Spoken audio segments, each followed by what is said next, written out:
Okay, so present yourself pretty well because these are turns, so I'd stay off to the left. There you go, because there's an intersection right here. That person won't be able to see it until about now. Okay. For me, so very good.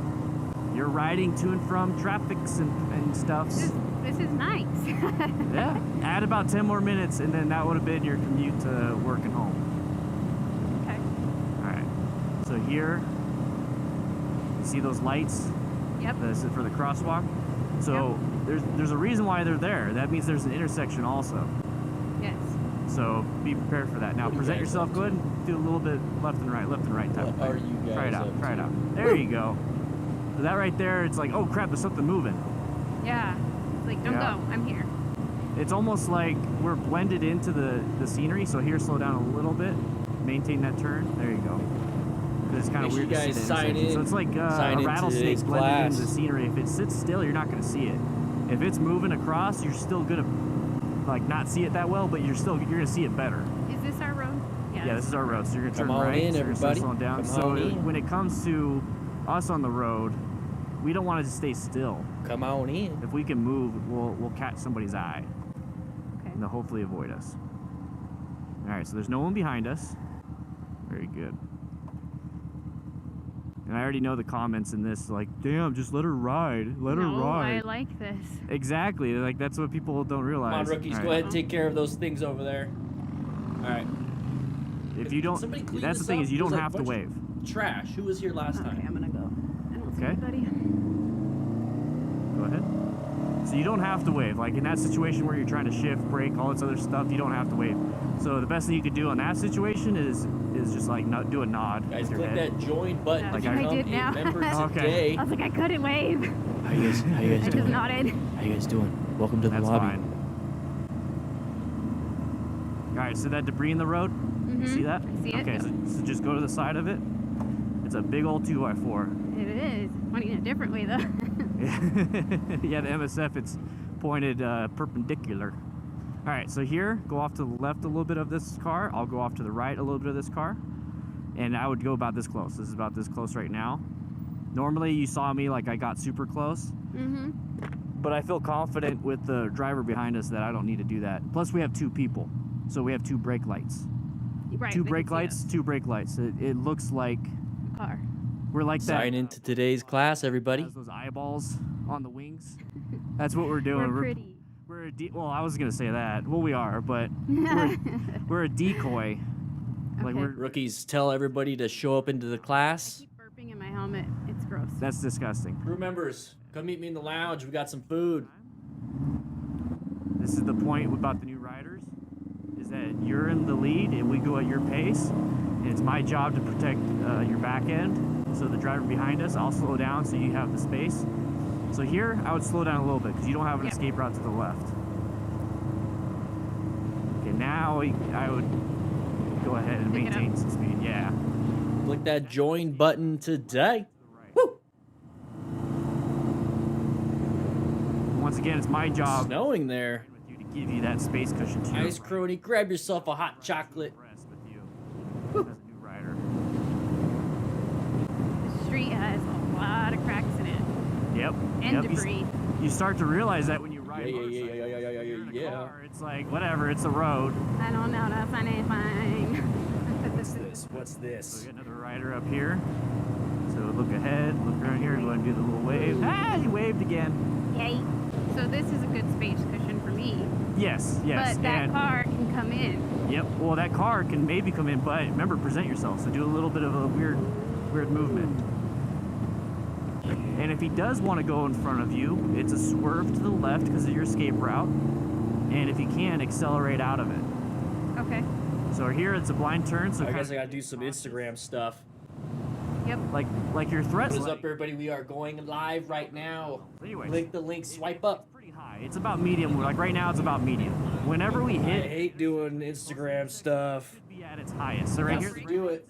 So I now see your that. your threat level should go down, or I mean should go up. Woo-wee. You don't know. Let's if get it- everybody in class. So now just kind of This week and next week we'll be doing Tuesday, Wednesday, Thursday classes super duper. because I got vacations and we got, you know, it should never be that. Right. Christmas and stuff. So just But dodge as soon as off, 2021 hits, baby, Monday, Wednesday, Friday, turn in front of us. He's obviously not turning now. There you go. There click you that like button to sign in. You guys got to sign in. Where is it at? There it is. You got to sign in. Is it? So there's no reason for can't that reach. car to sit there unless he was waiting for an opportunity to turn left in You front. better see 70 something likes. Very good. You're catching on. See, I couldn't teach you this stuff when you didn't even know what a clutch was. No, you couldn't. I think I fixed the problem. I found the rookie that was chewing on the cables earlier. Safe. It's not just a matter Xavier, baby. Woo. of ride. You have to learn all this other stuff too. It's always a cool name when it starts with X. Nobody's turning. Yep, turning so lane. I'm over here in this lane for a reason. See this? Yeah. What's up, Yami Warrior? How you doing? Whoa, what happened there? Hey, who turned off the TV? Oh. I guess we're gonna have to just start it. Whoa. Somebody turned off the TVs. What are you guys doing? How you guys doing? We're gonna be going over some motorcycle close calls and crashes, and we're gonna have some motorcycle training going on. This is the front lobby, as you could tell. Beautiful TV screens, very expensive. Somebody's pushing some buttons. But we're gonna go to the crew lounge real quick. We're gonna go ahead and talk to the members about what we're gonna be doing today. But if you're not a member yet, if you're not a crew member, go ahead and click that join button and meet us in there. All right, let's go ahead and go. Let's go. Come on. All right. Oh. What the heck? Let's go ahead. What's going on here? What are you guys doing? What are you guys doing in here?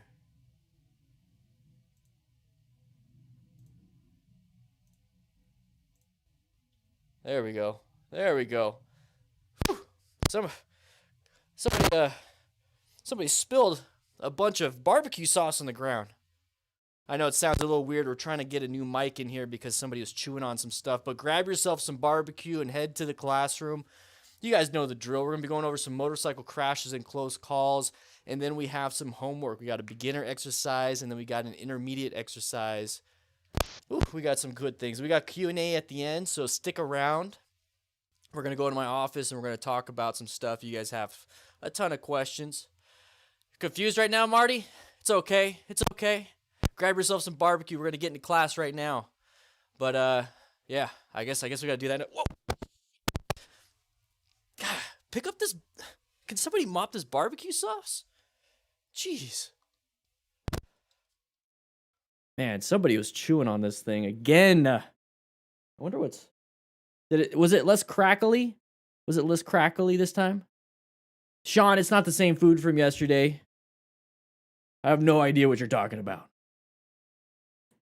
It's also the same video from yesterday, but we all know what happened yesterday. Yesterday, there were some issues, some technical difficulties, but now it seems like we got it all sorted out. I spent all night last night digging through all the fancy schmancy things and trying to figure it out. Scooby, no, I didn't fire anybody. I don't know if that's what you're talking about. Near Charleston, South Carolina, I can ride here all year. Woo, baby, Shiloh. Same here. Same here. We can ride all year. It's pretty nice in Tucson, Arizona. Yeah, some of you newbies better not be chewing on those things. The green beans are good, Chris. They're actually pretty damn good. There's a lot of bacon in it. Oof, I love bacon and green beans. The heroes. Hey, did somebody not get Scooby one of his heroes? No? Looking at you. Looking at you. I got some sleep, Raul. I got some sleep. It felt good. Yeah, I had to, Sean.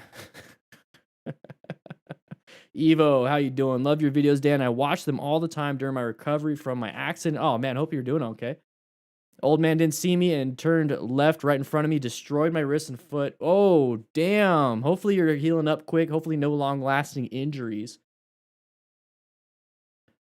Those are some big, juicy sides of beef. Oh, you have no idea, Shiloh. But only crew members can have the barbecue that Matt cooked up. Okay, he cooked it up on his Traeger for about 42 hours. He forgot to turn it on for 30 of those. So, I don't know. Whew. Feeling good today. I'm looking at everything. Everything's holding up pretty well. No craziness with frames, nothing like that. But we will definitely know once we start. Guys, remember we do have a second and a third and even a fourth channel, but we're not messing around with the fourth channel too much. We're probably gonna bring that onto this channel.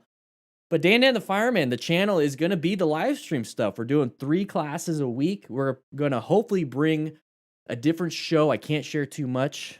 We don't have the time for it right now. We're going to do a lot of motorcycle crashes and close calls on this channel, but the second channel, the actual training channel, Motorcycle Training Concepts, that is going to be more so straight up education, okay? We also have the DDFM clips and highlights, so if you can't make it to the live streams, check out that channel. You can just watch individual crashes and close calls, like 1 minute, 2 minute, 3 minute videos instead of a whole hour. Let me know what you guys like. I would love to know what you guys like during this class, because here's the thing. This is going to be a Monday, Wednesday, Friday, 3 days a week class. Okay, we're going to go over the situational awareness portions. We're going to have, because they're all sitting down. We're going to have homework.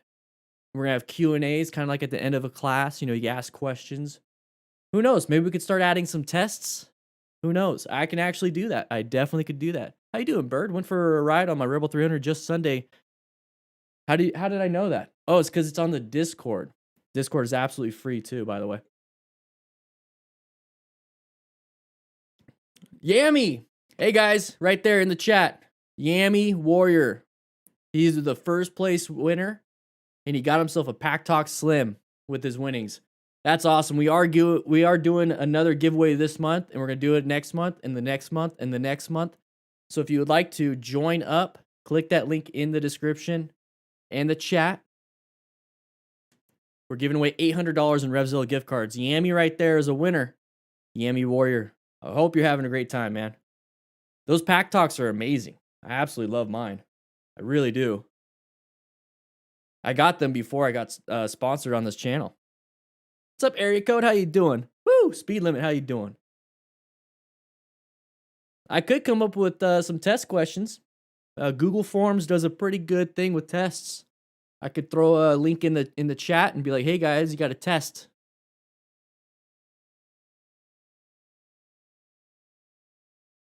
Oh, David, you like the medical AAR with the helicopter?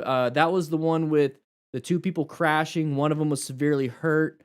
There was that cross. Is that in the mountains? Is that what you're talking about? Dreamy Days, we do have voice chats. We have voice channels, but it's only for crew members and those of you that are entered into the giveaway. Because we don't want to get crazy in there. We do have voice channels. We absolutely do.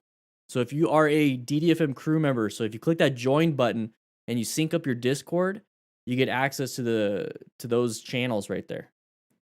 There's a lot of Jacob. I don't know who keeps disliking things. 50% weight bearing, so I'm walking and getting my external fixator off my. Good. 50% weight bearing. That's good, because then it's going to start, going faster and faster and faster, because now you're actually getting some stress. That's good. Harris, what are my thoughts on airbag vests? I absolutely love them. We actually had a crew member in Phoenix. He actually crashed with an Alpine Stars Tech Air 5, and it didn't go off. So I'm kind of concerned by that. I think it obviously should have. Yeah, it's not glitchy. Area code. I got it all fixed up. I found the rookie that was chewing on all the cables, replaced them. Turned out it was actually just a rat, not really a rookie. I don't know how we have rats in this amazing facility. Maybe it's because the rookies aren't keeping up on the pest control. Yes, it's Diet Mountain Dew. Calm down. All right, guys, we're gonna get going real soon. We're gonna get talking about this. If you click the link in the description for that Streamlabs donation, you can have your name scrolling over the top. Super chats don't, for some reason, they don't really work. YouTube is just crazy. Scooby, oh, that's probably what it was. Damn it. All right. So some of these we have actually gone over. This is an older video from 99 Lives. You can kind of see. It's not his logo anymore. Excuse me. It's not his logo anymore. But we've actually talked about some of these things, so we're going to try to keep it to a minimum. Now, what we're going to be focusing on when it comes to these motorcycle crashes and close calls is I want to focus on, were they speeding? What kind of positioning were they in? Was ego a huge factor or not? And then I want you guys to tell me what stage you believe they're in. So I'm going to go over speeding, positioning, ego. But I want to see you guys write in the chat, you know, was it white, yellow, orange, red, brown? And if you need help, look on the walls. Okay, we got that right there. Don't say hi to my squirrel over there. But white, yellow, orange, red, and brown. I want you guys to write it in the chat while we're watching the initial thing. Okay, just blurt it out. You don't have to raise your hand. Just blurt it out. Okay? This is a class. It's a class. All right, so I got my handy dandy pen. We can go ahead and draw on everything. I love green, so we're going to use that. There's the squirrel, Scooby. Say hi to the squirrel. It's the station mascot. It's the firehouse mascot. All right, here we go. All right, so we're right. Oh, pinging in that thing. So this is probably an RC390, so lower CC. So to get that. Oh, whoa.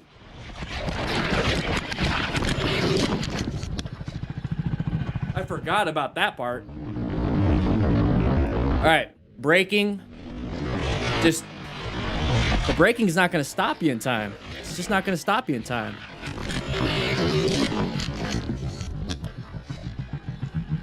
All right, once again, what do you guys think? What stage was he in during this whole thing?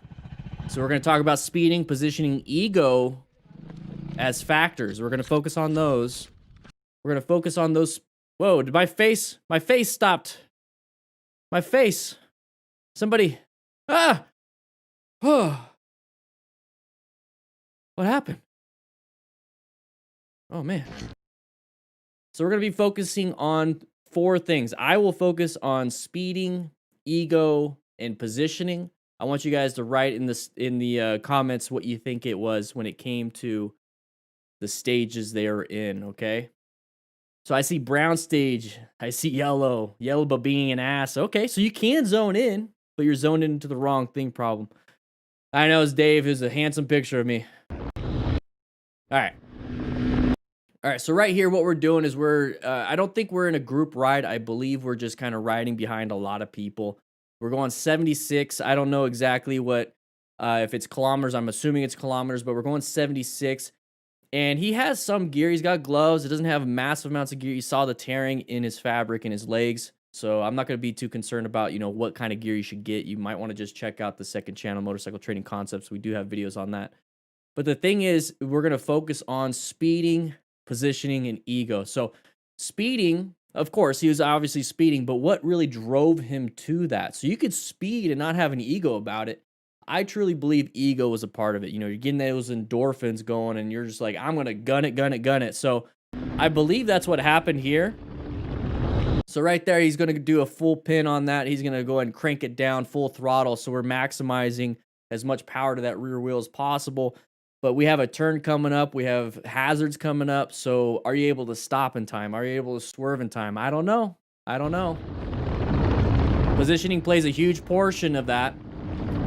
So right there is he perceived, and now he's about to react, or actually started reacting. He grabbed that clutch. That's going to remove power to that rear wheel. He's going to roll off the throttle, which is not going to do anything because he's pulling in the clutch. Needs to be applying some brake pressure. So now we're going to talk about positioning. Are we in a good position right now? Well, yeah, if we could totally go straight, but it looks like this person right here is coming into our lane. So now we have to do something. So you're going to have to swerve, guys. You're just going to have to swerve. Can you do it at this speed? When was the last time you practiced your swerving? These are all questions I want you guys to ask yourself. A lot of people are saying white stage, brown stage, yellow stage.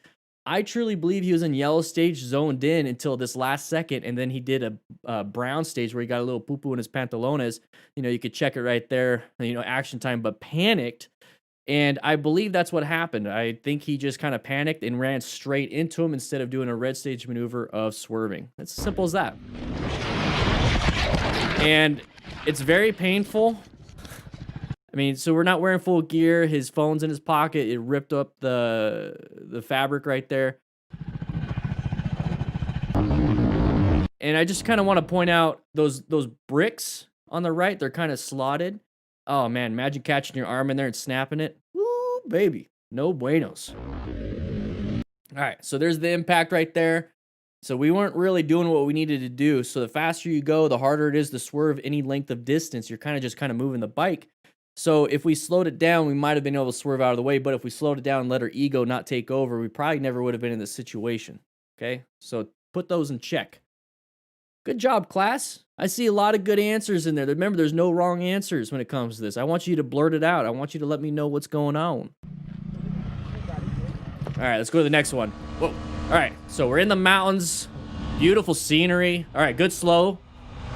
Oh, accelerating through the turn. Are we going to low side? And his head fell off. Oh, wait, no, never mind. I think he's doing okay. Oh, man. Bike is trashed.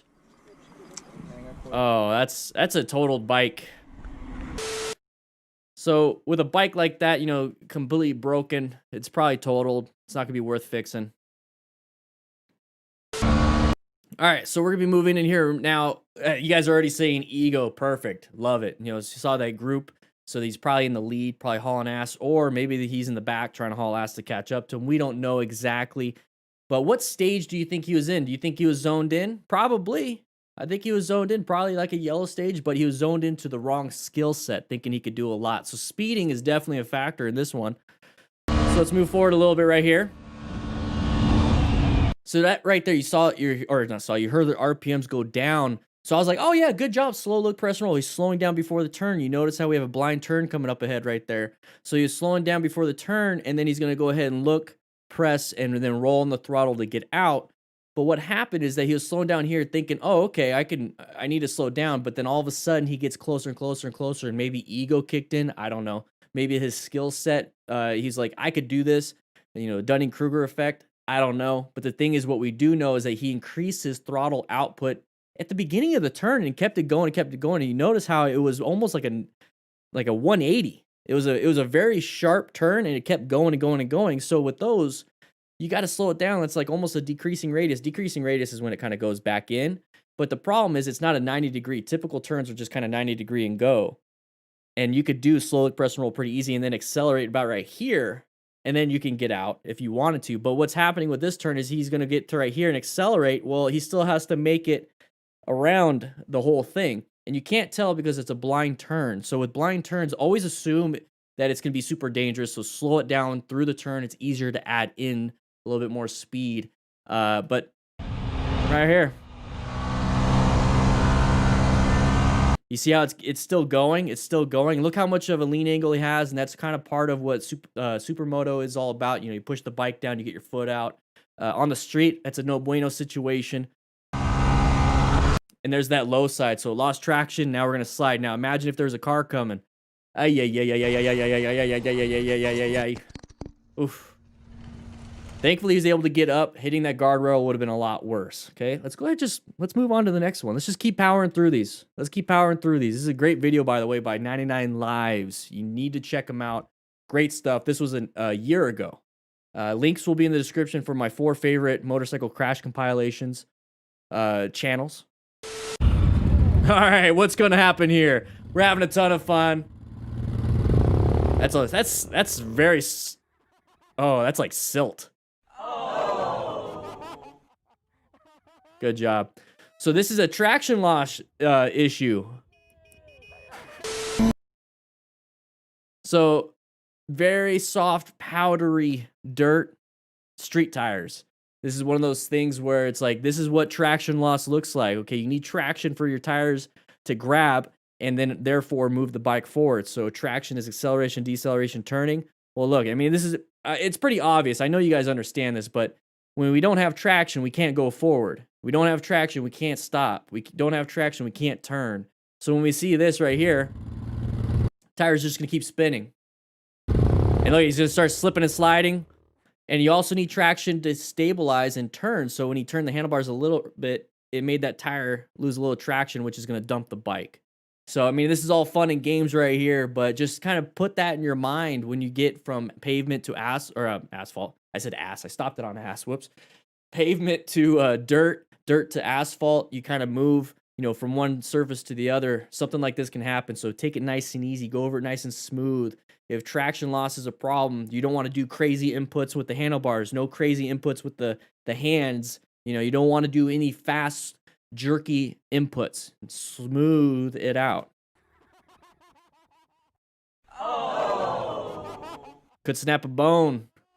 Nice drag race. They did really good, huh?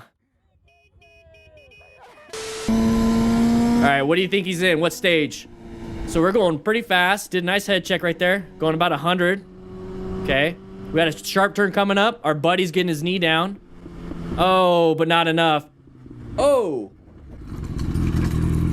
Good job on this rider for slowing down and not hitting him or doing the same thing. Orange stage, super red, yellow. I see a lot of good inputs. What do you think he was in? Oh, we're missing something. We're missing that. If it could do that to the... If it could do that right there. Let's go ahead and watch that. Look at it real quick. If that guardrail did not move, and that pylon or pillar or whatever did not move, but it ripped off that front tire, imagine what it's going to do to your leg or your hand or your head. Okay? Woo! Oh, man. Super red, yellow stage, yellow, orange. All sorts of ego. What do I miss? Richard, how you doing, man? Your beard went away. It keeps your place, though. So if you come back in, sign on up. Click that join button, everybody. It's $2 a month. You get the beard, emojis, and everything. All right. So we're going to be going pretty fast right here. We talk about speed, positioning, ego. You guys are naming all the different color code charts, you know, up on the wall right there. So what we're going to be doing right here is just kind of talking about speed. I think speed was one of the biggest factors. I think ego played a little role in it, but you saw the good body positioning, so there was some skill involved. I think when it comes to positioning, let's go ahead and talk about orienting our body and what we're doing in space and time. Is this a good place to be hauling butt? I mean, look, let's go forward a little bit right here. Oh. So just take a look at right here. We got a blind curve. We don't know. I don't think this is a two-way. It could be a two-way street, but there's no centerline stripe. There's that crack right there that kind of indicates that we have, you know, possibly two lanes. And we're staying on the right side, so I'm assuming that there could be oncoming traffic. But look at this. It's a blind turn, no shoulder. Should we be going this fast? So it could be ego, maybe pride. Pride is a bad thing. You know, confidence is great, but when it turns into pride and ego to where you feel like you're better than certain people or certain things or certain situations, that's where it can go bad. So when we see a curve like this with a blind turn, you can't see around it. That's when you should definitely slow look, press, and roll. Slow it down just a little bit. Look through the turn, which is very limited, so you should be going slow as possible to where you're comfortable, and then look, press, and roll. Now, they're probably doing their own version of slow look, press, and roll with their confidence level. So you always just do 80% is your max. Okay, if you feel like you could take this thing at 100 miles an hour and it's like maybe a 101 might be too much, do it at 80. Okay, so just, you know, I'm using those as easy numbers.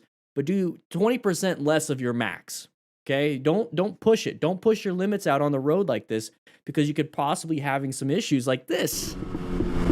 So he's got good body positioning, definitely good body positioning. He's getting ready. He's got his head down. He's doing all these things. But look how much of a lean angle we have to do just to make an easy turn. So we go a little bit wide. We lose traction as soon as we hit the dirt. But, man, that guardrail can get you. Now, the good thing is he has full gear. So part of the Smart Rider principles is that you're going to acquire and utilize personal protective equipment. This guy right here is using an amazing amount of gear, full tracksuit, great helmet, and you got full gauntlets. This guy's doing full stuff. I mean, if anything, that's what's going to save his life. Now, the thing is with gear, I mean, this motorcycle is extremely strong with all the metal and everything. Look what it did to that. So even with full gear, don't assume it's going to keep you safe. All right. Okay. Oh, no. Oh, his leg. His right leg. Ay, ay, ay, ay, ay. I didn't put it in slow-mo. Did not put it in slow-mo. There's that panic that you normally get. Check your leg. Check your leg. Mechanism injury will indicate the right leg. There it is. You see how he touched it? Huh? You good? Yeah. Good. You good? Hold up. Yeah, do it. Do a breather. Do a check. Shit. At least they're right. Yeah, What are you doing there, man? I'm good. You all right? Yeah, I'm alright. Oh man. Oh. All right, so that was the crash. I don't think we need to talk too much about the rest of the stuff. Okay, so let's go back just a little bit. Hey, the stream is looking good. No skipping, no nothing like that. What did you guys think about this one? What did you guys think about this one so far? If you're brand new to the stream, we hold these classes Monday, Wednesday, Friday. Woo, baby, we're going to have free classes for you guys. We want to make sure you guys are riding safe. I want you guys to be riding smart. And one of the big things here, you guys, is that if you can't afford an MSF, Total Control, whatever type of class that you're in, and you just want to go to the DMV and get your endorsement, I'm going to try to help you out as best as I possibly can. I understand a lot of people can afford the classes. They don't want to take the time commitment with the COVID and everything. Now they're with people. I get that. So I want to make sure you guys have the most information possible so you can just go to the DMV and get it yourself. But I still want you to be safe. That's the biggest thing. I want you guys to be safe. So what do you guys think is happening here? It looks like we're kind of going in a right-handed turn, right? Because look how we're situated. We're not exactly, parallel with this road right here. Okay, so with this road, we would be coming out from like over here, right? We'd be coming in from here and going this way. But we're coming from over here, right? And then we're going into there. So it looks like it was almost a right-handed turn going in. So when we look at this, and I know it's slow motion, he gets closer and closer. But why do you think this vehicle was right there? Why did we hit that vehicle? I mean, this person right here, maybe they're all traveling at a certain speed. This person right here is turning in. So this person has to slow down. And then maybe this person right here, this motorcycle rider, wasn't paying enough attention. So what stage is where you don't pay enough attention? Write it in the chat. I'm going to give you a quick, easy hint. It's up on the wall. It's that top one right there. It's that top one right there. So he's in white stage, guys. I don't think he was zoned in completely. So if you're not zoned in, you're not going to be able to understand, is your speed a bad thing? Is your positioning good? Your ego is probably, maybe you're zoned out because you're like, this is easy stuff. Complacency could be a part of it. Speeding, I don't think is a huge factor. I think positioning was, and then realizing things too late. So you could have the best fundamental skills in the world, but if you're not paying attention, if you're not paying attention, this is going to happen. Last second, you're going to realize, I need to swerve, and you don't have enough time to do it. Ooh. So make sure you guys wear full gear too. Hold up. So what I was saying, his right leg, that mechanism injury possibly could have hurt it. Just look at his leg right here. He rubs his leg, that knee. Wear full gear, everybody. Let's go to get to the next one. Let's go to the next one.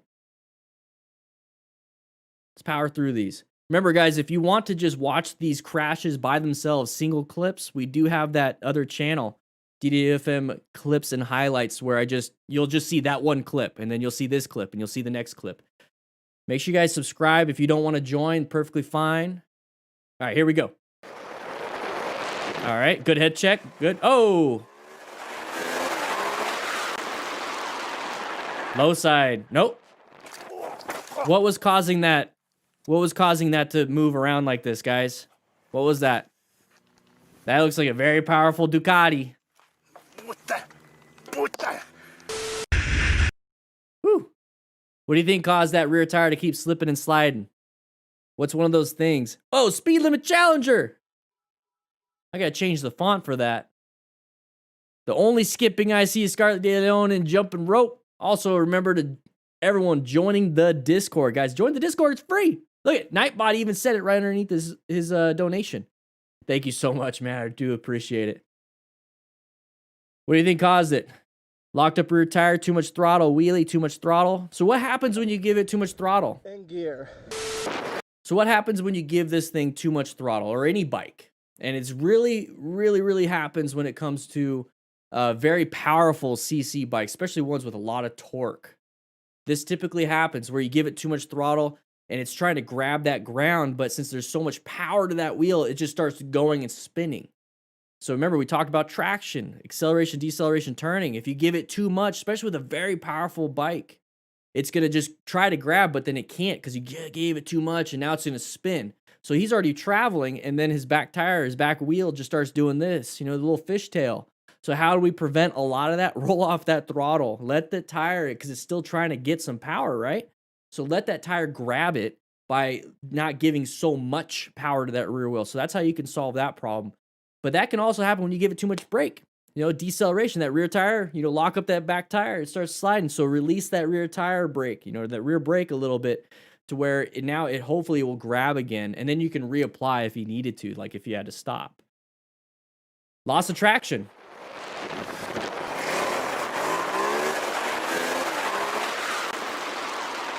Do you think Ego might have been a part of that? You saw the nice little wheelie going up at the top. Maybe Ego played in when he wanted to give a little bit too much throttle, did a power wheelie. Well, then we set ourselves up for not success.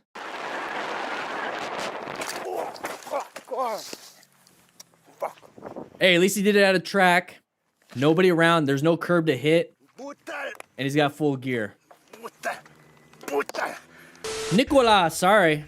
All right, here we go. We're riding. We're on a passenger. Whoa. Went a little wide. That was a pretty easy turn, though. What happened there, guys? What happened there, guys?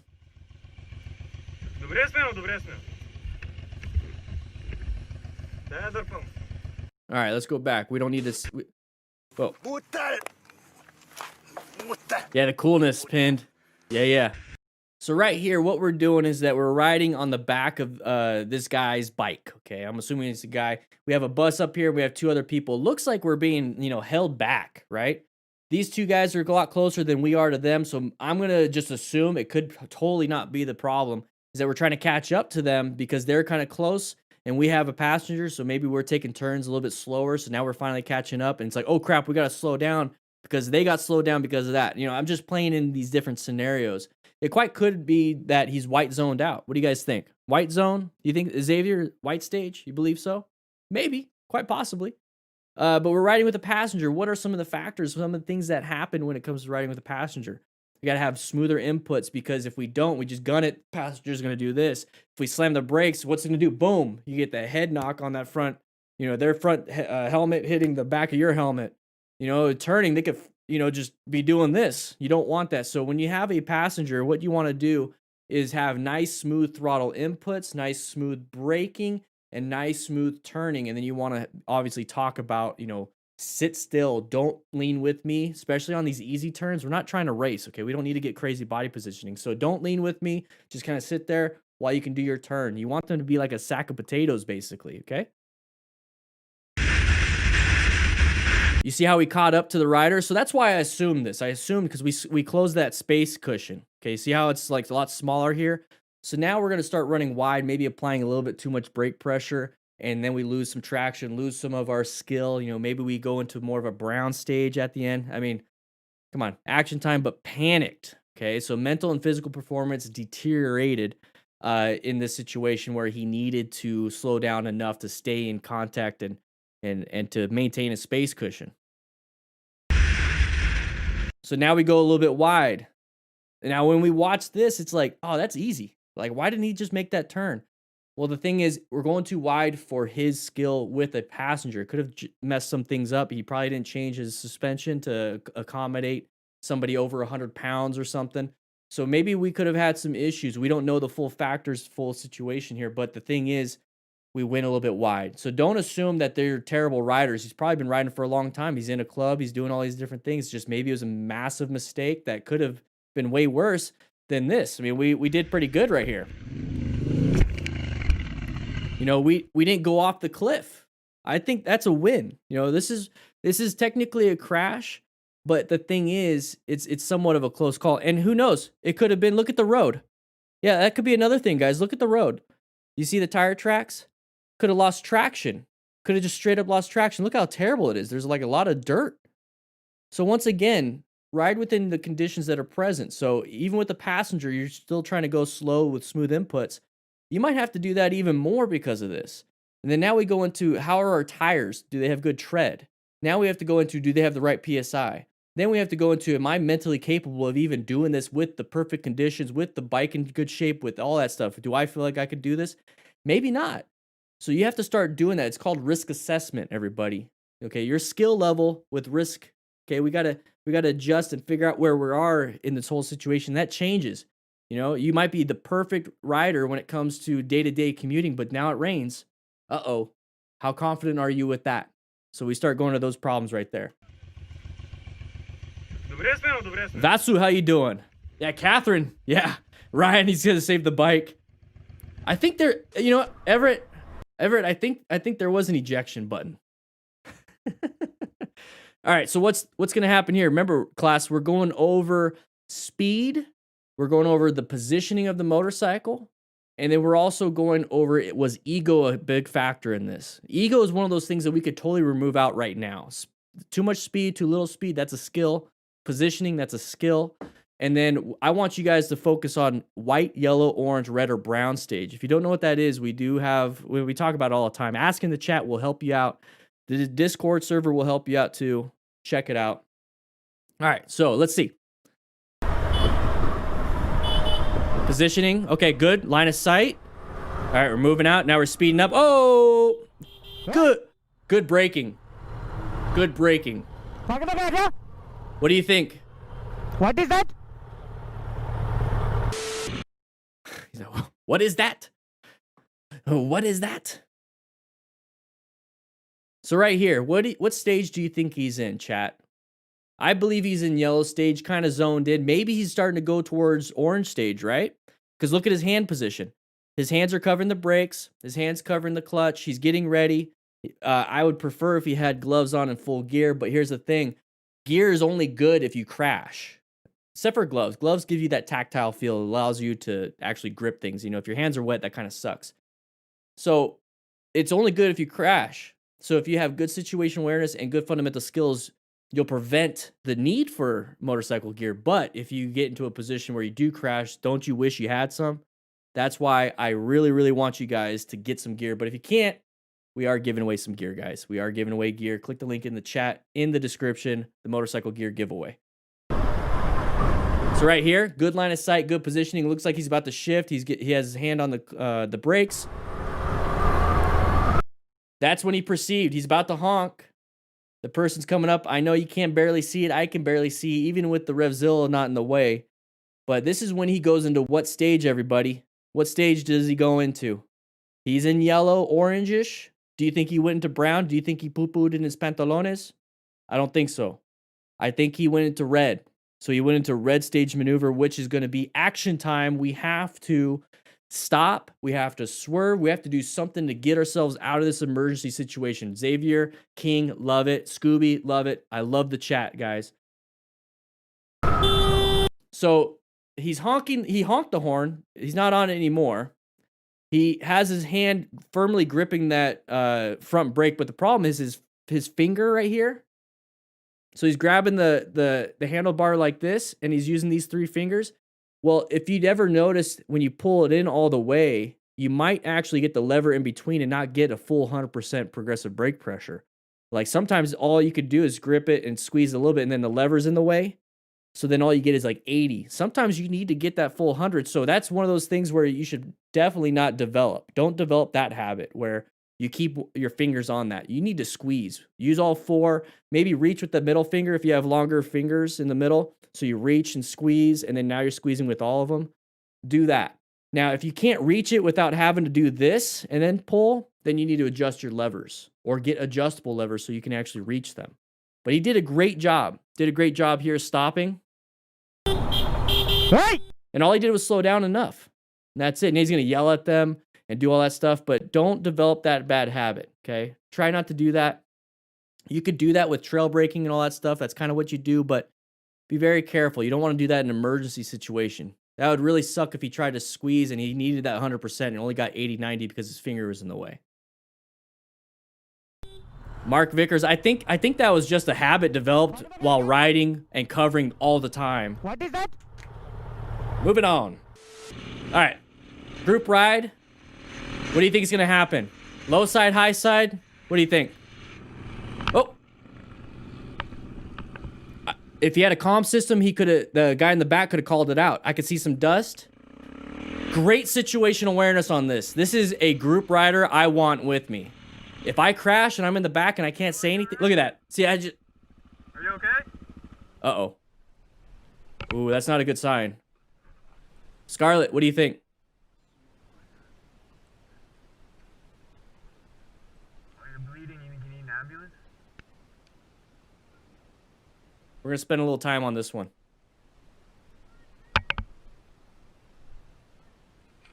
Oh, man. Okay, 3/4 helmet. Oh, he's got laceration right here. He's got a laceration. Stay down if you can. So he's got, whoa. He's got an impact to the face. I just want to show you that a little bit. See if we can see that. Let's go back a little bit. Yep, look at that. He's got a laceration to his face right there. You got some blood flow, just a little bit. But remember, he has a 3/4 helmet, so in order to get that impact, there had to have been an external impact. So probably the ground. Full face helmet would have protected a lot of that. You could still get dings and stuff. You can get bloody lips and maybe broken teeth because the chin bar hits you, but it's still better than removing your jaw. So that's, whew. Let's take a look at this one real quick. So what I was trying to say during the whole thing, and I try to speak during it all because, you know, I want to just entertain you guys and I have a good time talking. What I absolutely like about this is that this dude recognized my buddy is not behind me.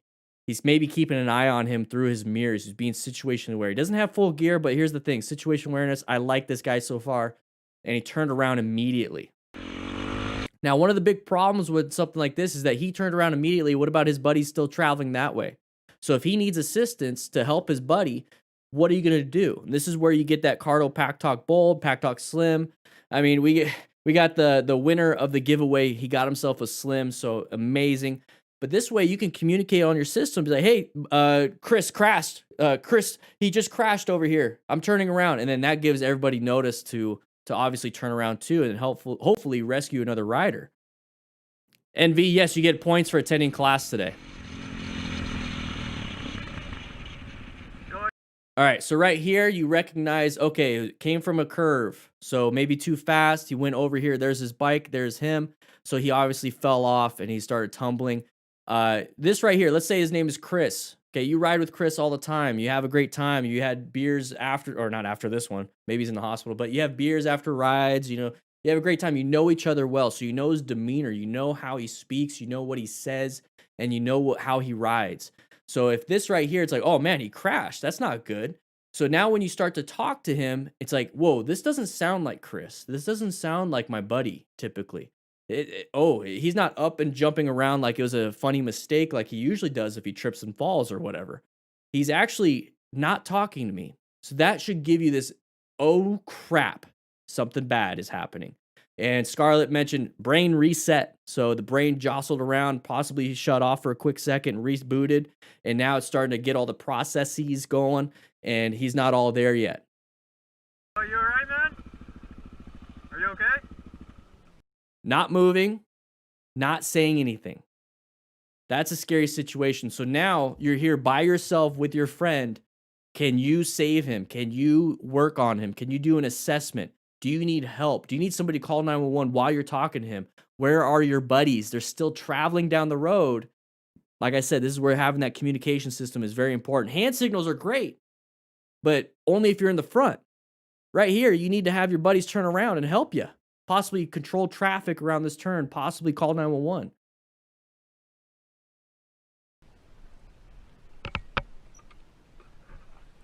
You alright? So I think he said something about, oh, my head. Here's the thing. Like I said, if this is Chris, your buddy, and now he's talking like this, and this is not how he talks, you need to start going through the assessment, okay? Is he bleeding everywhere? Is his breathing, is his airway still intact? The fact that he said something, good. Airway's there. He's kind of breathing still, okay? Bleeding, I don't know. Is he bleeding anywhere out of his leg, his arms, his back, his chest? He's got clothes that are covering up the location of the injury. So in this situation, be like, hey, Chris, man, let me take care of you. Just relax. I'm going to take care of you. I'm going to go start taking off your clothes. I'm going to start checking for injuries. Is there anything that hurts? Does your arm hurt? Does your leg hurt? Does your chest hurt? Does your back hurt? While I'm actually going down his arms, I'm literally going down his arm like, hey, does this hurt? Hey, does this hurt? Hey, does this hurt? Hey, does this? I'm like wearing gray on gray. I'm like, hey, does this hurt? Does this hurt? Does this hurt? Does anything hurt? I'm asking because I want him to tell me.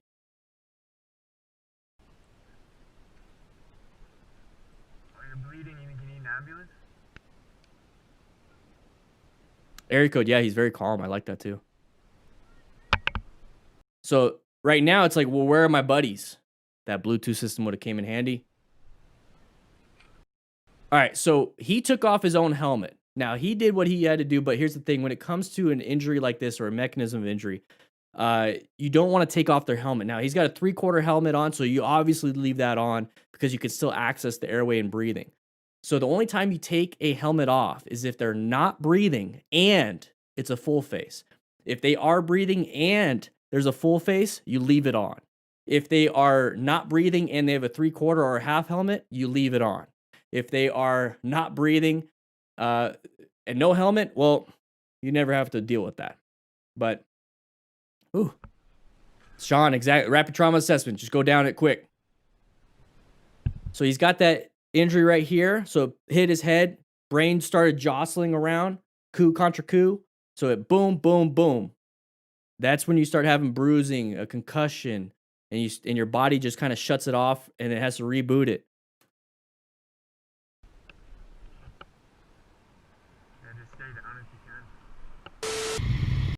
Very scary situation there. Very scary situation. If you guys need to know how to rescue another rider, go to accidentscene.org. We have the link in the description. You can take the e-course. Utilize the code DDFM. I believe it's still working. You're going to get $5 off your e-course. I think it's like $30 for the course itself. With $5 off, you're going to learn bystander, medical, and trauma assessment skills. You're going to know what to have and what to get. I'm working on a trauma kit to get you guys and work with a company or just make my own and be like, here, there you go. I have mine. Make sure you guys get yours. Oh, and I also got the patch. It's a cool patch. Might have to get some more of those. But the thing is, get that training. Rescue your friends. Teach your loved one to rescue you. You know, it's good information if you have kids. They break stuff all the time. Yeah, just stay down if you can. Yeah, the only time you take the helmet off is if you need to breathe for them. I would wait. I'd wait for EMTs, paramedics, doctors to take helmets off. But if they're not breathing, it doesn't matter about spinal. They're going to die within 8 minutes. So breathe for them. All right, here we go. Oh, it looks like a demo event. Ducatis, there's a scrambler. Ooh, that's a powerful one right there. Okay. A lot of feet. A lot of feet touching the ground. Practice your tight turns. Oh no. Oh no. What do you guys think? While I'm gonna go turn on the AC. One of you guys turned off the AC in here.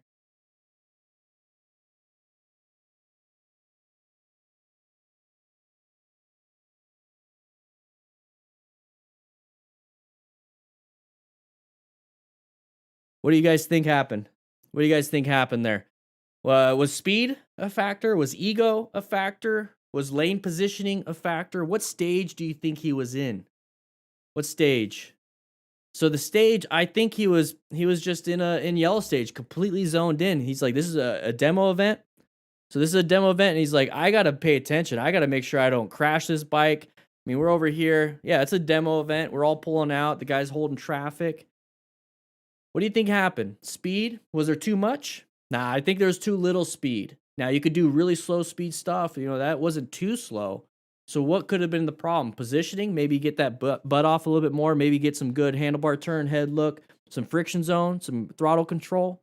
Guys, that's tight turn from a stop right here. So when you go to class and you learn the tight turn from a stop and U-turns and slow speed maneuvers, this is the real life situation where you need to know how to do that. This right here is a tight turn from a stop. Now, it's not too tight, but it's still a turn from a stop. So learn your friction zone, learn your throttle control, learn your head movement, body positioning. So I think too little speed for his skill. Yeah. I think positioning, I think he was fine, just didn't work on it too well. I don't think ego is a part of it. I think he really wanted to buy a Ducati and wanted to play with it. Yeah, bike died. Look at this. You could tell they're newer and nervous because they keep putting their foot down. You need to learn that movement speed, the throttle control, friction zone, so you can keep your feet on the pegs. We talked about that earlier this week, or last week, Saturday's class. We talked about tight turns from a stop as the beginner exercise you guys should be practicing. There we go.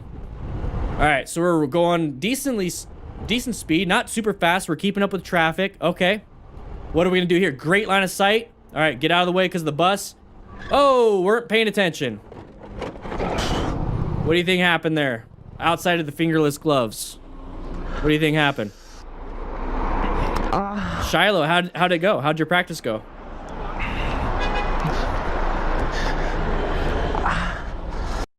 So, wrong touch point. Now he buyed the bike. Here's the thing with demo events and dealerships, and this is something I was talking to Matt about. I was asking him a bunch of questions because he's a part of that whole situation there. And basically, I mean, they have insurance. So if you drop a bike like that, you write off the liability, but they have insurance. So you can literally just walk away if you wanted to. Now, some places are a little different, but the general rule is that they have insurance for that, for this specific purpose. Practice went really well. Good. All right. So Vasu watching the bus and got zoned out. Good. All right, so good. Here's the thing. Good line of sight, so great positioning, good speed. We maintain a space cushion until last second because we're distracted. But we have good space cushion here. We're following the flow of traffic. We had a good speed, good positioning. So that's not a big deal, but I think he had a lapse in judgment. So he's in yellow right now. Now we're in white stage. Now, it could just for a split second, white stage can get you. So it doesn't matter how good you are at stopping, doesn't matter how good you are at everything. If you just zone out for a second in the wrong position, wrong time, oh, that could be a huge problem for you. So right here, what we could do is just keep going straight in lane filter if we felt like this guy was stopping on us. We don't have to stop right here. We could just keep going. So in this situation, if you zoned out and you caught yourself for a split second and got back in, you're like, oh crap, I got to stop. Also look for the other situations. Just because you zoned out doesn't mean you have to do a brown stage maneuver. You could totally go through here with a red stage maneuver. So remember that, guys. Red stage, action time. Brown stage is action time. But red stage, you're on high alert and actively engaged in appropriate emergency response. Brown stage, you got a little poo-poos, okay? So this is when we applied the brakes. We panic braked. Okay, we talk about that all the time. And look at the handlebars. Whoop, dump the bike. We lost traction. So look at this situation, though. It's a green light. We could have lane filtered if we had to. An emergency lane filter. I'm all for that. I think that might be the third thing that I'm going to start telling you guys to do. Okay, when I talk about emergency braking, talk about emergency swerving, what about emergency lane filtering? Hey, it's an escape path. I would take it. Instead of doing that. Ay. It's a no bueno situation, everybody. It's a no bueno situation. I'm using less of the coloring. Let's do lightning round. We're running low on time. We got to get to the homework and we got to get to the Q&A. Lightning round. All right, wheelies through residential. Don't recommend it, especially doing that. It's kind of a dumb move. Oh, lost traction when the tire hit. Look how far he's sliding. Look how far he's sliding. Hopefully it shows his hand. I want to see his hand. You could rip everything up.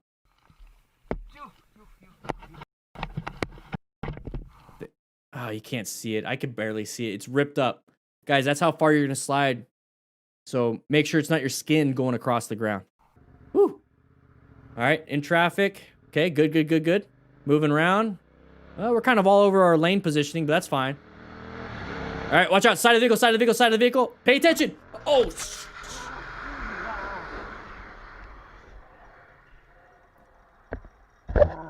Ay. Guys, you see it, right? Positioning speed possibly, zoned out. He's looking to the right. We have that side of the vehicle right there. It's a little bit blurry. Side of the vehicle right there. Left turner. Got him. I don't want to see that happen to you guys. I want you to start recognizing that pattern. When you see the side of the vehicle, please go into orange stage. Ay. No buenos. No buenos. We're gonna keep powering through. We got to get to the homework, guys. Some of you guys need to leave class. I get it. Some of you guys need to get out of here. Sign in before you leave, though, so you get credit for today's class. Hey, we got somebody rescue him. Good. Have medical training. You might not be riding, but you could also help somebody if you see somebody else crash. I think he was just looking to the right. He wasn't paying attention. Good job. Okay, we're going pretty fast. 120-ish. This is the thumbnail. Passing on that. Oh, we didn't set ourselves up at all. Speed, positioning, ego. I think all of it. All right, so his point of view. Lost traction. Speed, positioning, ego. So here's the thing. I know we'll watch it again. We're going to play it through. Now that we saw that, we're going to be... Let's go ahead and turn that down a little bit. We're going to be passing on a blind curve, not set up for success. Guys, no slow look, press, and roll, no advanced skills of trail braking, none of that stuff. It's not good. Ryan, you farted? Oh, come on, man. Ryan, get up and go to the bathroom. Slow-mo. So as soon as he touches that gravel, lost of traction because we're putting so much acceleration and turning into our tires, it can't do anything. Nighttime, what do you think? We're going to have massive issues when it comes to visibility and how pixelated this is. Okay, good space cushion, line of sight. Okay, so, oh!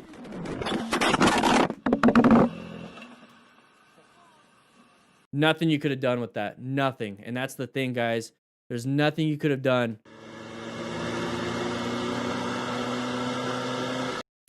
Nothing you could have done.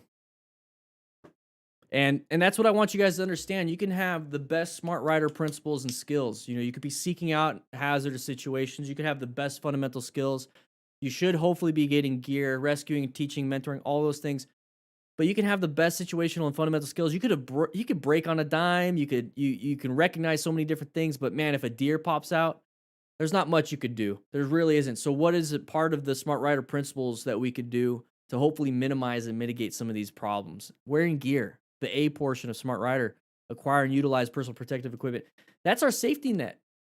Our gear is our safety net. If we hit something that we were prepared for to dodge and we saw it and there's just like so many different factors that came into play that we couldn't do anything about it, I hope my gear is going to protect me and prevent me from dying or having a life-altering injury. I'm okay with having a 6-month rehab. I don't want a 6-month rehab and a limp for the rest of my life.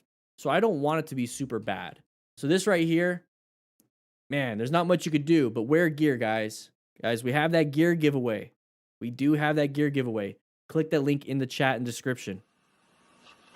Bikes are replaceable. Ooh, I'm all choppy. Got a little choppy for a second. We all good now? We're almost done, guys. We got homework soon. All right. Curves, corners, and intersections are dangerous for motorcyclists. Sharp turn. Got the chevrons. Oh. What do you think happened? Do you think it was a brake? Hey, he's got gear on. Oh, no. Imagine picking a 400, 500-pound bike from there. Oh, look, that was the end of the thing. But we're going to keep talking a little bit more about this. This is the last video we're going to talk about. We got homework. All right, so we're going to be riding through the mountains. It looks like we're by ourselves. It's not a big deal. We're just kind of having a good time, okay? I don't think he's going too fast. He's got decent body positioning. He's slowed down. You guys hear that? So he slowed down before the turn, and then halfway through the turn, he applied some throttle. Listen.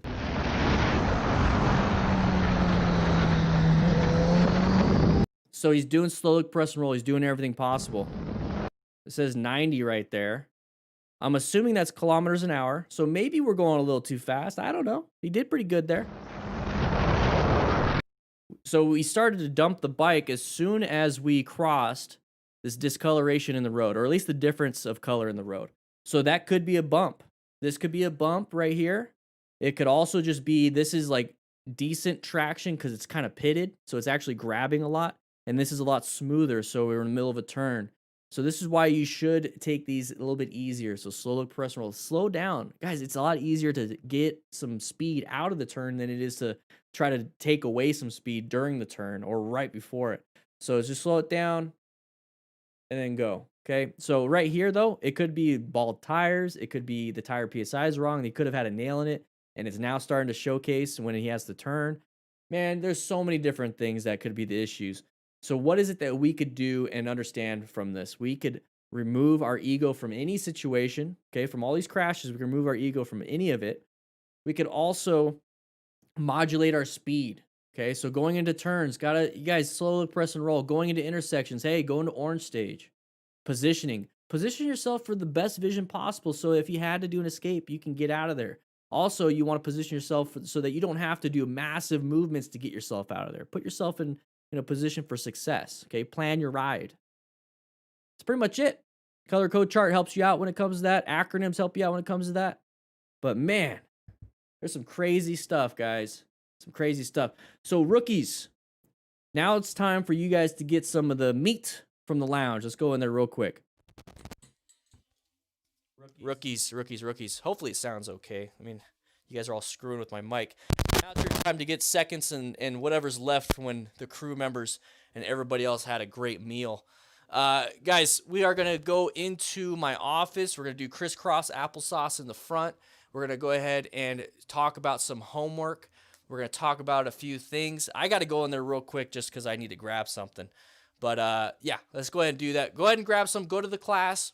Rookies, don't eat it all, please. All right, one second. I gotta get something. Right. Gotta get something real quick. All right, this is the receipt for the barbecue. Okay, that's what I had to get. Sorry, guys. Let's go to the class real quick. Here we go. $5,000 for barbecue. What the? Oh my gosh. All right, guys, we're going to go over a couple things, okay? So we have a few assignments. Let's go ahead. Do this. Oh. Remember, I want to help you guys out. If you can't make it to an MSF class and all you can do is go to the DMV and you already have a bike and everything, I want you guys to be able to take your class and do it safely, but at the same time, let's go ahead and make sure this is a good spot. Let's go ahead and bring this up. So this is on. So remember, this is on the Motorcycle Training Concepts channel. So if you want to have motorcycle training, please go there. We have our class here, but this is kind of like our book right here. This is kind of like our book. So here's what I want you guys to do. We're going to be doing a little bit of this. We're just going to watch a little bit of it. It's not going to be the massive amount because I just want you guys to have the homework, which is in the description. So if you have to take off, come back to this video. The links to this stuff is in the description. So this is how to do a U-turn on a motorcycle. We're going to watch this handsome man do a little bit of it. We're just talk about it, spend about 2 minutes, and then we're going to move on to the intermediate exercise, okay? All right, here we go. We're going to be building upon the skills from tight turn from a stop, so we need to use our vision. So we need to look where we want to go. We need to turn the handlebars, full tilt or as much as you possibly can. We're going to counterbalance, a little bit of weight on the peg or a little bit of body weight this way. We'll get off the side for you guys. Use some friction zone and some throttle control. And we're going to add a little bit extra, and I'm going to show you another tip later. So once again, we're going to do that, but now instead of just one 90-degree turn, we make another one. So we have to commit to it. We have to commit for that full turn, or the full rotation. And with that said, I'm going to share with you a nice little tip a little bit later. All right, let's jump into that first one. I'm going to go ahead and break it down. I'm going to do it as slow as I possibly can. So I'm coming up to here. I'm going to start to right here. About right here, I'm going to look. Okay, right here, I'm about to look. And I'm getting ready for the counterbalancing. So already I'm doing that from right here. When I get up to about right here, don't put your foot down. I'm showing you. I'm really counterbalancing. See how my handlebars are fully tilt? I'm really counterbalancing. From here, it's normally on tight turn from stop, you keep going. Your nose is pointed where you want to go. No, I need to commit now. So I'm going to go ahead and commit. If you have any questions, that's why I'm here. Now I'm right here. So now I'm on my way out. That's a full U-turn. That is 4 separate steps put together. Was it 4, 5, 6? I don't know. Commit. All that stuff. I have it on the You're so funny. You're so funny. Yeah, I know. Number 2, it's I a know. more fluid. I no know. stopping. So if you need help with this, Ready? this is on your test usually. Handlebar turn. Commit, commit, commit. Out of the U-turn. Very So that right there is the U-turn. Now that's what I want you guys to understand is that we're just trying to help each other out when it comes to doing this on our own. You notice all I had was a few cones and a few spaces. It's about 20 to 24 feet wide. That's all you really needed. And that link to the actual video, so if you want to learn more about it, is in the description. We're not going to spend too much time on that. That is the beginner exercise. Or the beginner exercises for anybody that's trying to get into it. Now we have a second one right here. This is going to be the second portion of how. Whoa. This is going to be the second portion of the how to set up a motorcycle training course for yourself. You know, we're in a parking lot still. Remember, this is on the second channel, Motorcycle Training Concepts, and this is your homework. We're going to have Q&A real soon, guys. So if you have any questions about any of these things, like, hey, I got a trouble with turning the handlebars this way, I have trouble with looking this way, I have trouble with all these different things. How can I make it tighter? We're going to get into Q&A real soon. That's what I love about this. You guys are the best community ever, and we're going to help each other out, okay? I want you guys to be safe. I really do. Kaufman, baby, welcome back. You notice he's got that beard, that orange beard, looking good, man. Looking good. All right, so this one is a ton of fun. I have the diagram up on the screen.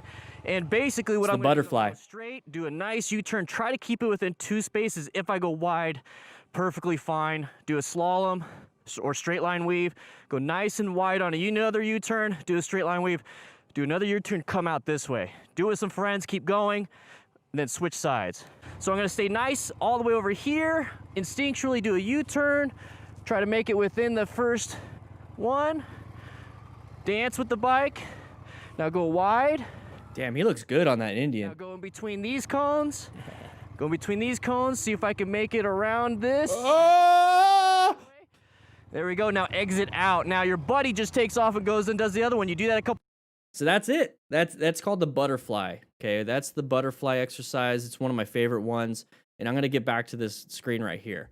So this is what I like about it. Okay, so I like that you could do this fast or slow. So if you decide to do it slowly, this long straight portion is a slow straight line. I know those of you in the UK have to do that, and then we also do that here. But it's a good practice for your friction zone and throttle control. Now, when it comes to this part, oh, my hand's disappearing. When it comes to this part, you're going to do a nice, there you go, nice U-turn. So now this is becoming a straight line weave. And now it's a big wide U-turn, straight line weave, and then you can exit out. It's a really fun exercise that gets a couple exercises out of the way. So if you already know your straight line weave, you already know how to do a tight turn from a stop, you know how to do U-turns, you know how to do friction zone, all that stuff, and it's like, I don't want to keep practicing friction zone and all that stuff. Here it is. This is a very fun exercise. Now, this video has 2. This is the second one. The first one was actually really fun. Let's see if we can get to that diagram. So this is what we discussed in last time's class. This is a fun exercise too. If you notice, you do a lot of tight turns, figure eights, S turns, slow speed, slow speed, slow speed. And you notice how it's in parking lot spaces? So I did that on purpose because I want you guys to go out and practice. If you can't find a range, you can't do a class or anything like that, you don't have a lot of room, you only need 1, 2, and then 3. So 6, maybe a little bit extra, but 6 spaces you could do this in. And if you don't have a motorcycle yet, and you want to practice your tight turns, you want to practice your head movements and the body movements and getting everything situated, you could do this exercise on a bicycle. So that's what I really like about it.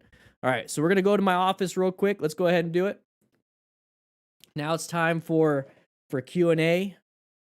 So crisscross applesauce in the front. We already have a couple of you guys. Don't touch my helmet. Don't touch my bike. We're going to go ahead and get in here. Okay, guys? All right.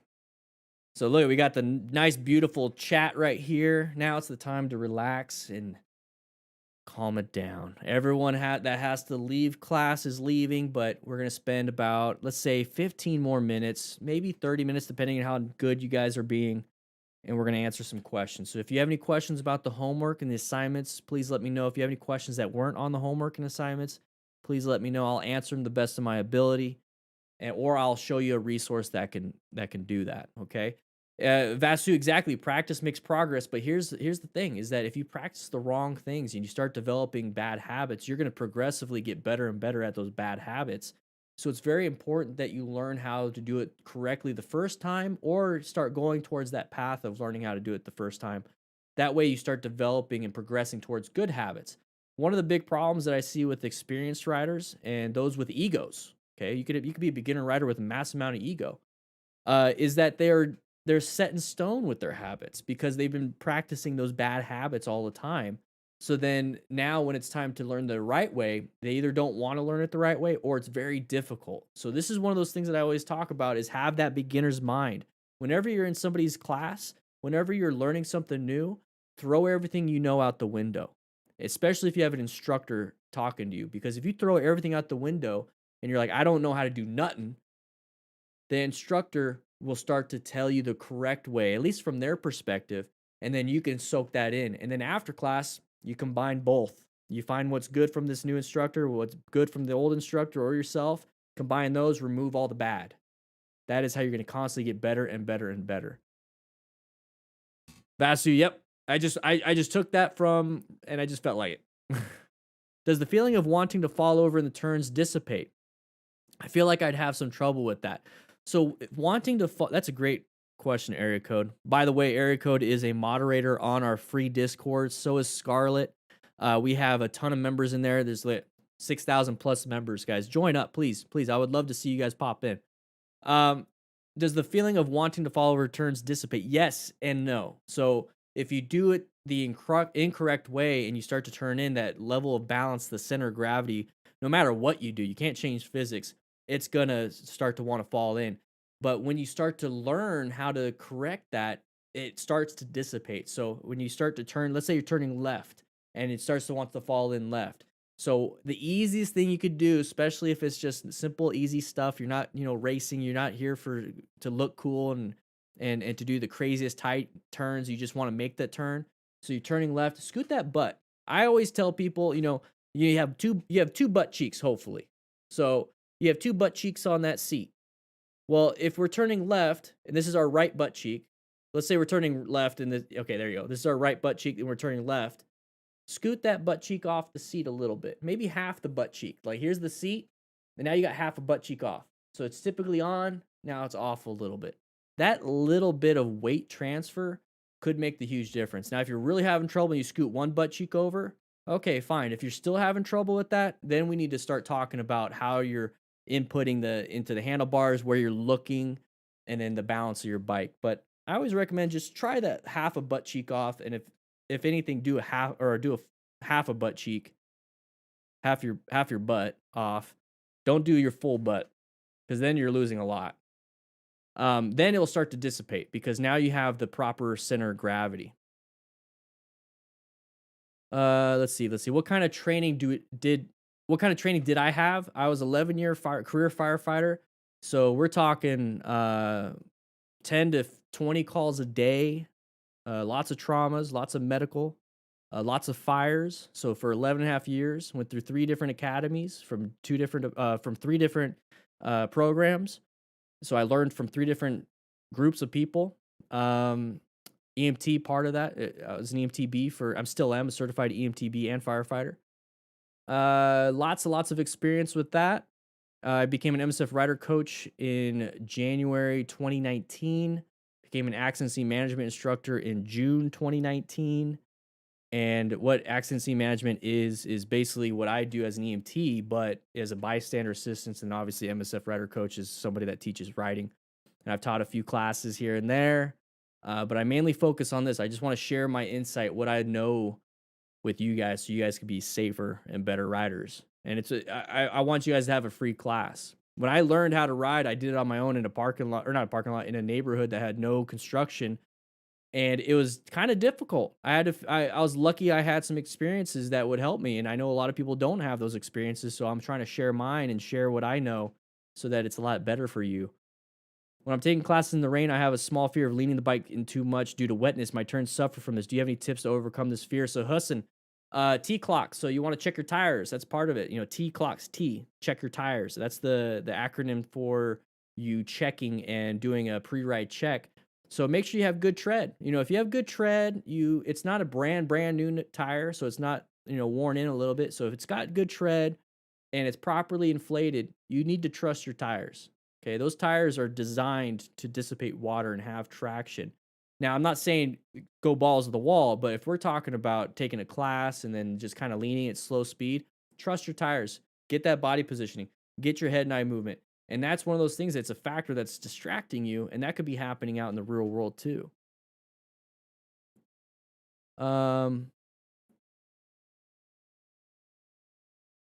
My first ride was safe, and I made it home safe thanks to a lot of the lessons I've watched over the week. Thanks, Dan. Hey, Utmost, I'm glad you're having a great time, man. I'm glad you're just being safe. Evil Knievel needed these classes. He's having a good time doing his own thing. I think he was having a good time. Any chance you could put those 2 slow speed riding patterns on a link somewhere so we can refer back to them?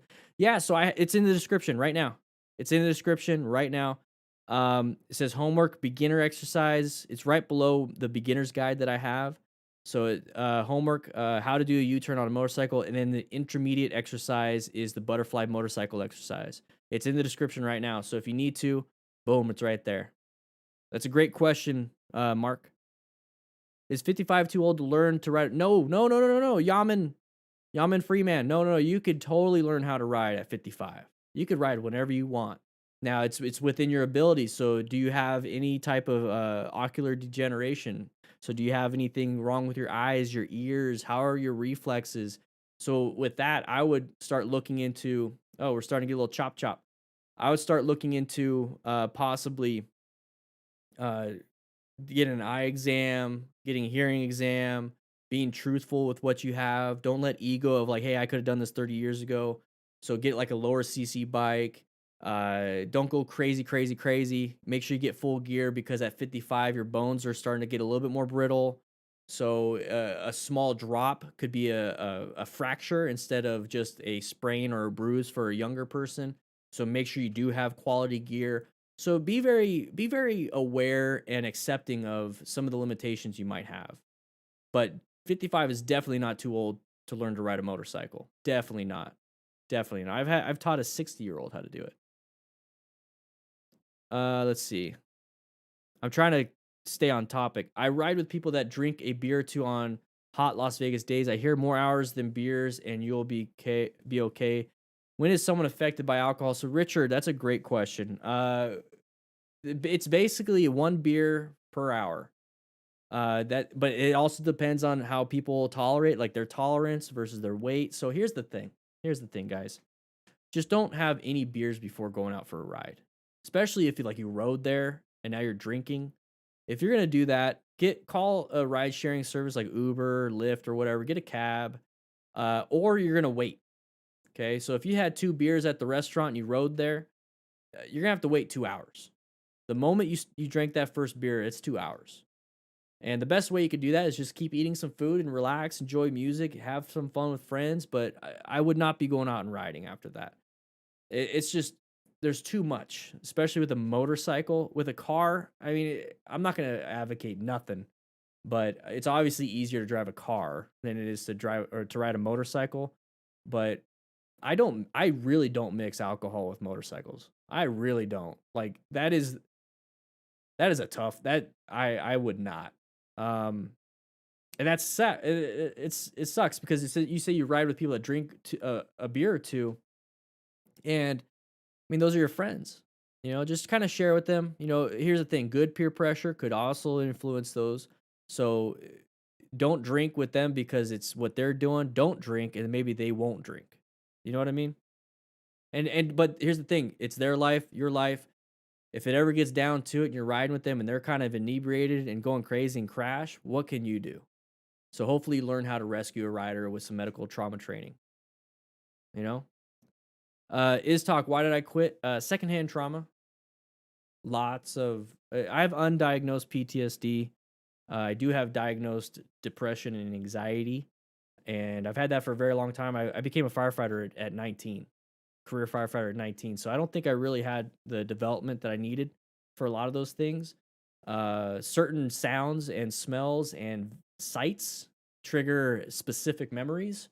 So that's why I say I have undiagnosed PTSD, because I never got it obviously diagnosed. But as soon as I hear like a Zoll monitor, like a certain beep, oh, as soon as I hear, no, as soon as I see somebody, like the as soon as I see the injury in person, like I could see a lot. Like you notice when I'm watching the crashes, I see somebody crash, I'm like, oh, I kind of play into it, but that is my natural reaction. I try to play it off a little bit, but that's my natural reaction of, oh, because I know the muscle and the bone and the tissues and when we show up later, the deterioration and everything. So yeah, I don't want to talk too much more about that.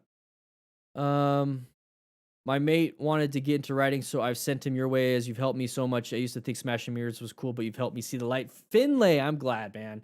It only hurts you if you smash a mirror. It really does. How can you ride like John Wick? Get a stuntman. Keanu Reeves knows how to ride, but I think he had a stuntman for that one. Or CG. But you might want to look into stunting. And here's the thing, I have nothing against motorcycle stunters. I really have nothing against them. It's a skill that is obviously learned. High risk, high skill is needed for that. And I just choose not to do it. But I would love to learn more about their community. I definitely would. I just don't have time right now. I really wish I did. What are my favorite books on riding? Dor Devlor. The Police UK Motorcycle Handbook. I forgot what it's called specifically. I have it somewhere. I think I put everything away. It's back here somewhere. The Police Rider's Handbook is an amazing book. Talks about situation. It talks about everything. I wish I could create a book like that that adds more of medical into it.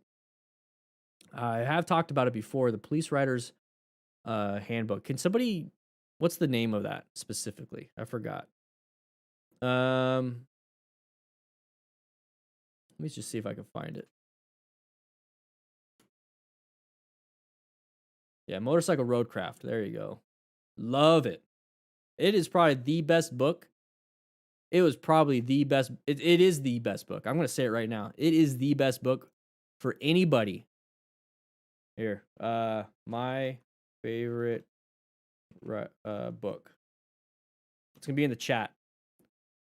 That is my app. Like, it's a good read. Everything I'm saying is in that book, but better. Way better. It's an amazing book. It's an amazing book. Right now, good luck finding one. They're very expensive. Very expensive. You might have to get it on Kindle. I have it. I'm glad I got it. But if you can find it somewhere cheaper, please do so. Please do so. I have no affiliation with them at all.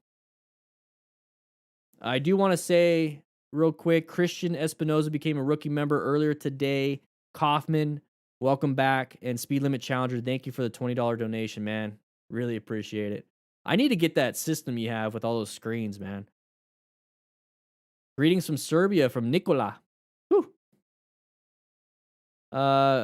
This is Houdini. Oh, from the server. Oh, from the server. Going on my first ride with another rider tomorrow. You have helped me a lot in getting back on the road. Thank you. Thanks, man. Glad you're here. Glad you're on the server. Guys, the Discord server is absolutely free. Join up. As much as I love beer and would love to have a beer at a saloon on a ride on a hot day, I have a strict no alcohol policy when I ride. Good, Pin Throttle. Keep it. Don't let anybody change that. Create that as a principle. And that's why I talk about smart rider principles. They're not, it's not, I try to make, I'm turning it into a system, but it's not needed. So for me, the smart rider principles I live. Okay, principles you live by. I live by being situationally aware, not zoned out. Okay, I'm a father, a husband. I'm making sure when we're out in public, I'm protecting them. How can I do that if I'm just kind of on my phone screwing around and not paying attention to my family? Okay, so I'm always zoned in. The only time I zone out is when I'm at home. And when I'm at home, I still have a tough time zoning out. So make sure, fundamental skills, I make sure my driving a car skills is up to par. I make sure my fundamental skills of being safe myself whenever I do something is there, because like I said, is I'm a father and a husband, is that if I'm out of work, if I'm out of commission, I put a problem. I created a problem for my family. I don't want to do that. I'm going to acquire and utilize personal protective equipment when I ride. Also wear a seatbelt. Make sure I get as safe as a vehicle as I possibly can afford, and make sure my kids do the same. Make sure they're wearing seatbelts. Make sure they're wearing gear. Make sure they're doing safe stuff. Rescue another rider. I absolutely believe having medical training is every citizen in the United States should have basic medical and trauma training. Absolutely. I think it should be taught in schools. I mean, they teach first aid, but man, they don't tell you what the human body can do and how it can bleed out and how you could break a bone and what to do, when to call 911 versus not to call 911. I'm teaching my family that. I live by that. Teaching and mentoring, man, that's a new thing for me. That's an absolute new thing for me. It's a 5 years of a new thing. All the other stuff was for years before that. But this one right here, teaching and mentoring, becoming a father, man, that's changed my whole outlook on what people should know. You know what I mean? So I try my best not to say, hey, you should know this by now. I always say, you know what? I feel like you should know this by now, but you obviously don't. So how am I going to help you? And that's where I come from when it comes to that. But yeah, I created it as a principle. I live by it. I don't change it. That directs every movement that I do. It completely directs every movement I do. So I absolutely love that pin throttle, that, no alcohol policy, standard operating procedures. You know what I mean? Doing good, man. Keep it up. But I will have a drink after a ride, which, by the way, Matt and I are wanting to bring back after the ride, but we want to create a show and have our favorite beer with it. Don't worry, guys. We're doing some cool things. Don't worry. We got some cool things headed for you for 2021. You have a plantation of hemp? Oh, cool. CBD is really cool. I like CBD. It helps out with when I can't stop thinking at night. Honestly, I went from Xanax, like the doctor prescribed me 2 pills a day, like I was supposed to take it, and I took half a pill as needed. And that stuff knocked me out. And then I took a CBD, and I didn't get knocked out by the CBD, but it produced the same effect of calming my brain down as Xanax. I'm not saying, please, I'm not giving any medical advice. I'm just saying that's what happened to me. And so I absolutely love CBD. What is my advice with dealing with ice on the road, Jacob? My advice for that is to not put so much power to that rear wheel. So going over ice, let's say you're going over a bridge, right? You're going over a bridge and you see an ice patch right in front of you. So instead of like maintaining throttle when you go over that ice patch, because if you do that, you lose traction. That rear tire goes like this, right? What you do is pull in that clutch and just kind of coast over it, and then slowly release that clutch out and give that friction zone, get back into the right, speed and RPMs for that gear after you pass it. Go over it as straight as possible. Don't try to turn on it. Now, if it's in the middle of a turn, once again, try to go over as straight as possible with as slow speed as possible. Traction, acceleration, deceleration, turning. So if you reduce your speed, it allows you to have more traction for turning, but maintain a nice, smooth, not sharp turn through it. That way you have as much available. Ice is just scary for motorcycles. We don't have 4 tires. We don't have the balance. Guy backed into my bike at Costco on Sunday. My shadows were, oh man. Would a Honda Rebel 1100 DCT be good for a beginner like me, 55-year-old? Could be. Now 1100, that's gonna be a pretty big bike. So be careful with your friction zone, throttle control. It's all based off of your training. I'm always gonna say, no matter what bike you get, it's about friction zone and throttle control. That is the biggest thing, and keeping your ego in check and not having a Dunning-Kruger effect of like, I could just handle this. It's not a big deal. I would probably start off on a 500. I think you could do good on a 500. You might actually save some money. I wonder, can somebody research? Hey, one of the rookies, can you research and see if Recluse has a clutch kit for the Rebel 500? Because they do have conversion kits for some of these bikes to where it can turn it into a DCT. And if all you want is the DCT, well, get a 500, it's cheaper. And now you have 500 cc's, but then pay, however much it is for the DCT, and it still might be cheaper than 1100. All right, rookies. Awesome,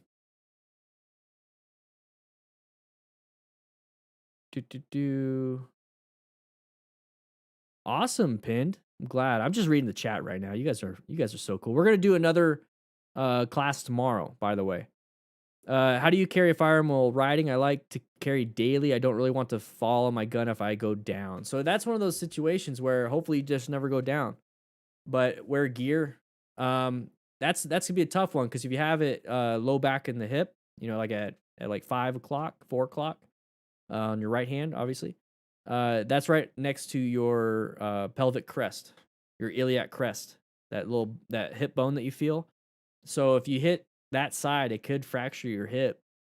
Front carry, that's kind of dangerous unless you have nothing in the chamber.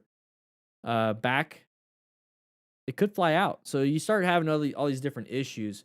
What I would do is put it in. I would have, like, if you can do this. Okay, here's the thing: if you could do this, if you have a saddlebag, get an extra holster, put that holster in the saddlebag.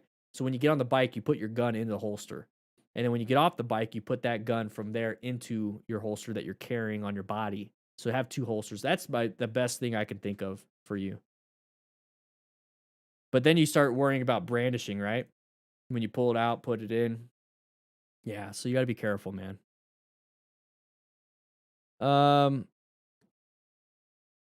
Exactly, Space Ghost. If you're having close calls all the time, you probably need to ask yourself, what are you doing wrong? Yeah, definitely. It's like, and you can't change what other people are doing. So if in your area it's close calls just happen, then your skill needs to go up. If there's not a lot of close calls, your skill can stay relatively average if you need to. But man, if I'm going to do something, I'm going to get my skill up. You know what I mean?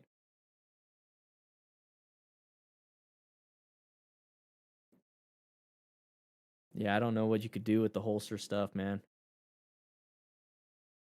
Yeah, Vasu, teaching is a good way to reinforce what we already mentor someone else in the process. That's why it's part of the Smart Rider Principles, is that I want you to teach and mentor, because it's going to make you a better rider, because now you have to completely understand what it is you're saying.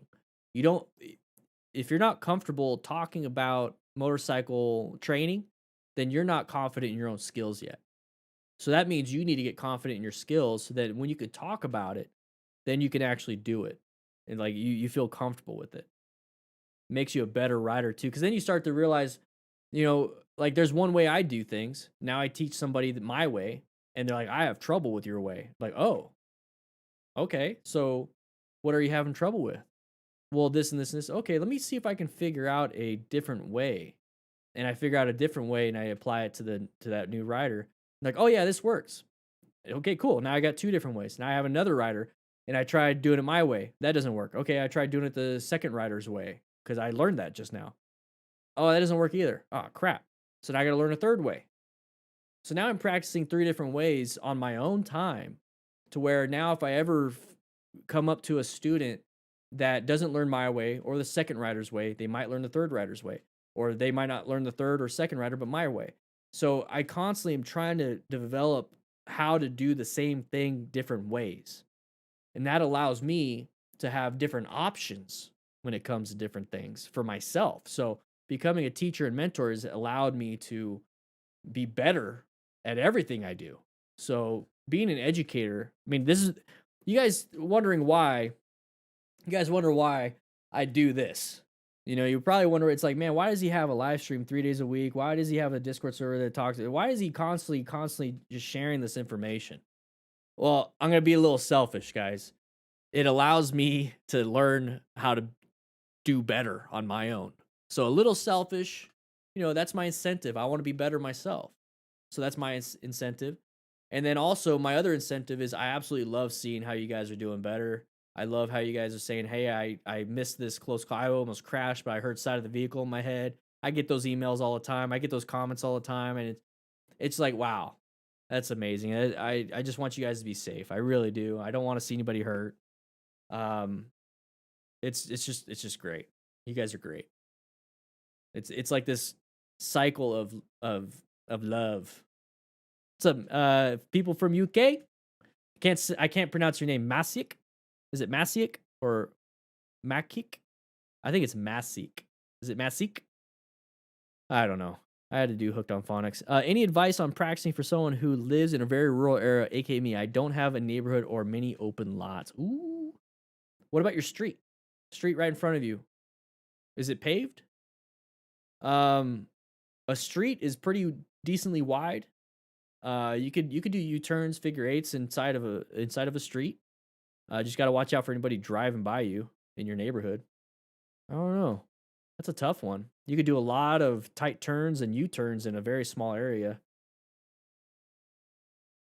Watch MotoMass views. I used to like them, but now I verbalize what the biker's doing wrong, mainly not slowing down, so blaming it on the car, or they go to white stage. So Finlay, you're learning. You're doing your own teaching and mentoring by yourself. That's a great idea. I should give you guys homework to watch a certain video and figure out what went wrong.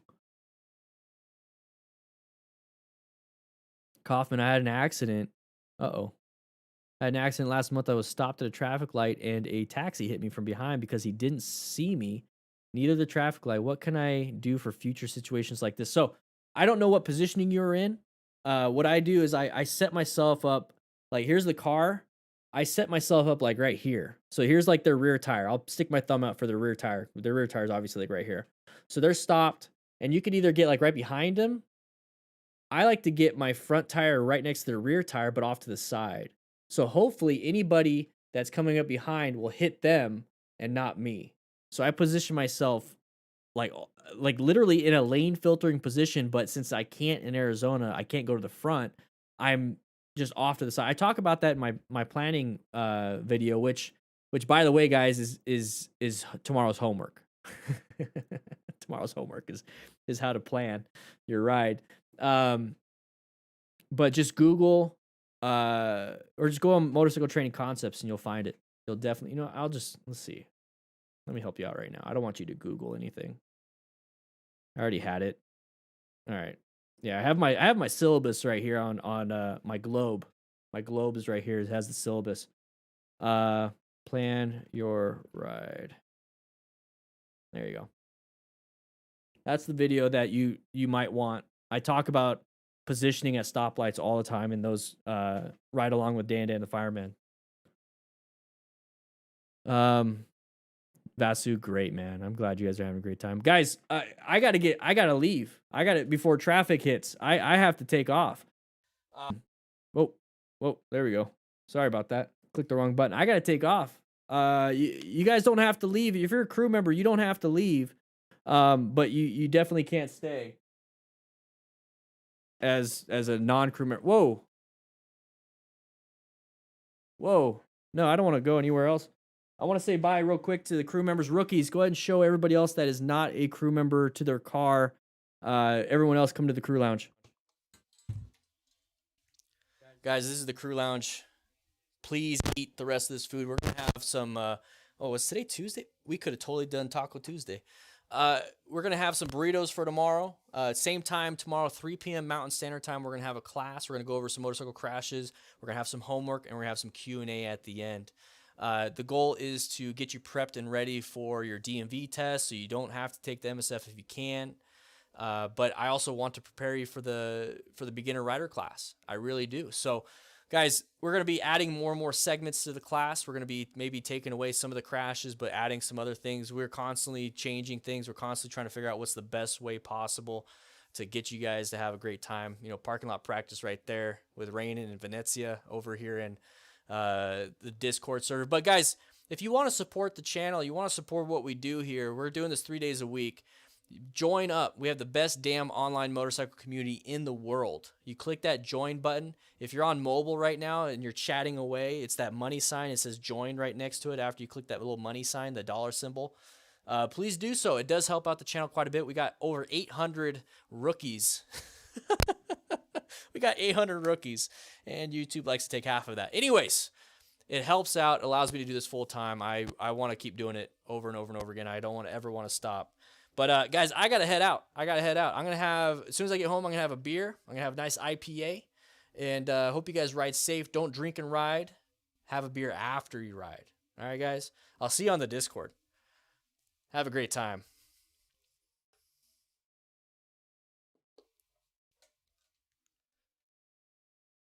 This is the Discord. If you didn't know what the Discord was, let's go ahead and go into the crew lounge. This is the crew lounge Discord. So if you are a YouTube member, or you are, I just like this one, or if you are in the gear giveaway, you get access to the crew lounge. Look at that. All right, rookies, go ahead and start cleaning up the room, the classroom. Start cleaning it up. I heard Ryan or somebody was farting like crazy, so I want one rookie to sniff every chair and find that one that stinks, and then go ahead and clean it up for me. All right? Isn't that good barbecue? Man, Matt cooks some good food. Woo-wee! IPAs, man. Someone give me an IPA. Wait, I can't yet. I gotta drive home. One of these days, we're gonna have a crew hangout just in the lounge. Grab some IPAs, play some video games.